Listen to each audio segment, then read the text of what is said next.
Татарские пчеловоды делятся опытом с якутскими коллегами. Сегодня на территории этнокомплекса Чучур-Муран проходит практический семинар.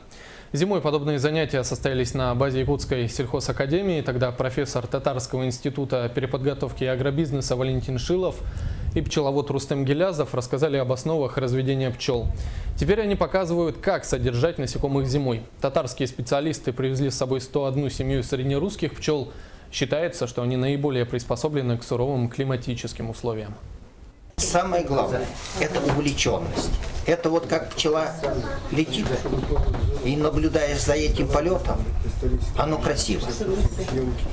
Вот связь с природой самая хорошая. И когда человек работает на пасеке не ради денег, а ради души, оно всегда получится. И у него будут и деньги, и будет он эту работу выполнять с большим удовольствием.